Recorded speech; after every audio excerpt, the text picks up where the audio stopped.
Welcome to the latest Motley Fool scoreboard. I'm on in Chocoblue, and we've got longtime fools, Toby Bordelon and Matt Frankel, giving a 1 to 10 rating to one of the many payment platforms. It's Adyen, ticker symbol ADYEY.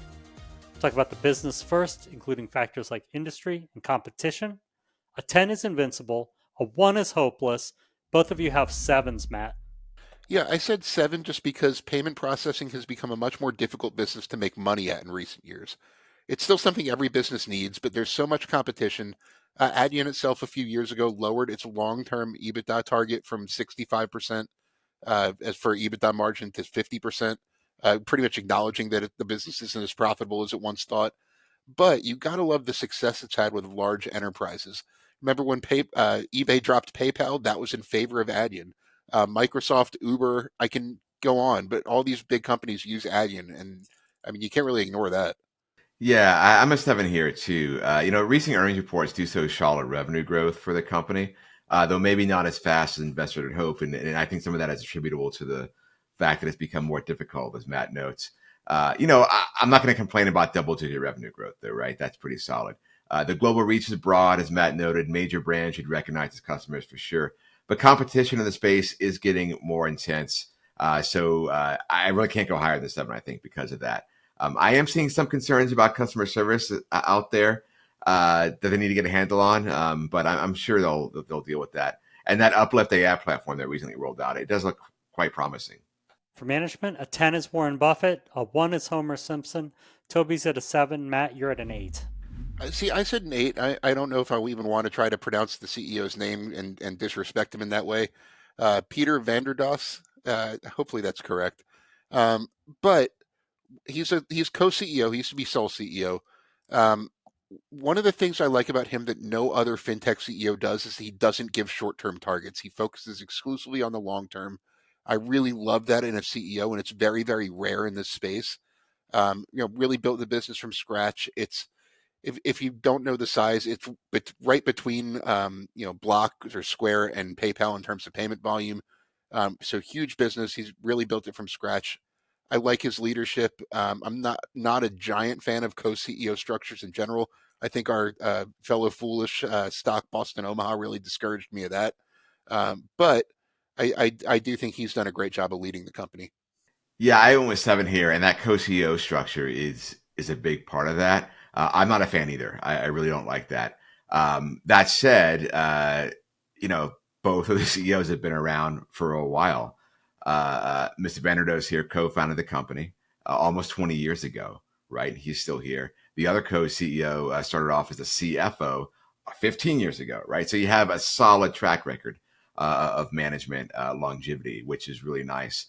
Um, there also seems to be some disparity here in employee satisfaction if you look on sites like Glassdoor between the U.S. offices and the European offices. So I wonder about that a little bit. It makes me wonder if they're really have a handle on the entire employee base globally. But overall, it is a solid management team given what they've done.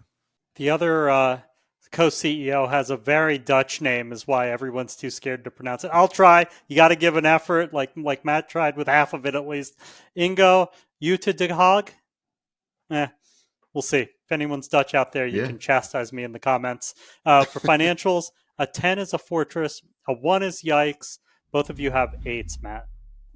It's good. I mean, growth has been really impressive over the past couple of years. It's an 8. There's nothing really to find fault in. I mean, they're the solid balance sheet, solid cash flow, solid growth. The financials look really good. I'll keep it short and sweet on that. But I mean, there's not a lot to not like. They're very focused on margins. They have been even before it was fashionable in the payments industry when companies like PayPal and Block were not mentioning margins in their discussions at all. They were.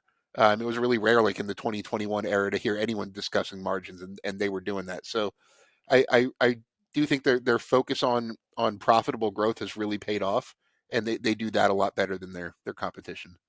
Yeah, I don't really have much to add here. Strong cash flow, revenue growth has been consistent. High growth and payment processing volume on the platform. No long-term debt. Plenty of cash on hand. Short and sweet there for me too, because I don't really have any concerns about the financial situation. It doesn't blow me away as awesome, but it is really solid. Matt's 8 sounded like an 8 minus the way he said it, but I think it's saying it's a solid 8. Toby, let's talk valuation. How well will Adyen stock do over the next 5 years? How safe is it? Keep in mind a 10 is a sure thing, a 1 is a lottery ticket. Yeah, on returns, I went 5 to 10% here. I think it's probably a market matcher, maybe even a slight beater there over the next 5 years. As much as I think they're in great shape operationally and financially, I think the stock kind of got way ahead of itself coming out of COVID, and it has come down a lot. So that's true. But I don't think we're going to get those same returns we saw over the next few years coming out of COVID there. Safety, a 6 here. My concern is that a global recession, which we may or may not be heading into, could be very problematic for Adyen. I think they're going to be ultimately fine here, but there is definitely some risk on the horizon. See, I said a slightly higher range of 10 to 15%, probably toward the lower end of that. I just think payment processing in general has been really beaten down, and it's kind of gone a little too far just throughout the industry. But I did put a 6 for a safety score. It's going to get increasingly harder to actually generate margin from this business. And I like that some of its peers, which we'll talk about in the next section, have a lot more optionality when it comes to building out adjacent revenue streams. As Matt previewed, it's time for everyone's favorite topic. Toby, is there a company in Adyen space that you like more? There are a lot of players in the payment space, right? It's hard to pick one, I think, that is obviously far above the others. If you exclude major banks and credit cards here, right, I think I'd probably go with Toast as an alternative. Growth's been quite rapid for them, and I like their some push to expand beyond restaurants. They're risky too, but they seem to be doing a lot of things right now. I said PayPal. It's not only is it extremely cheap right now, I do like the optionality they have when it comes to building out consumer-facing businesses. The fact that they are a consumer-facing business with an ecosystem of about 430 million active users just gives them a lot of different ways they can go. As you know, payment margins might get compressed. There's a lot of different ways they can go to generate income, and I think that will be an uphill battle for Adyen if it comes to that. Matt's righting a wrong. eBay chose Adyen over PayPal long ago. He's choosing PayPal over Adyen. Thank you to both Matt and to Toby. They've given Adyen a solid overall score of 7.0 out of 10, with stronger fundamentals than expected returns and safety. Look out for a new scoreboard every market day at 7 p.m. Eastern. Next up is McDonald's. Till then, Fool on.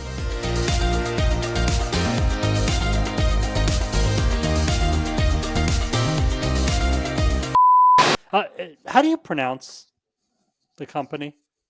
Adyen. Adyen? It is Adyen. No, I learned how to pronounce them when they replaced PayPal at eBay.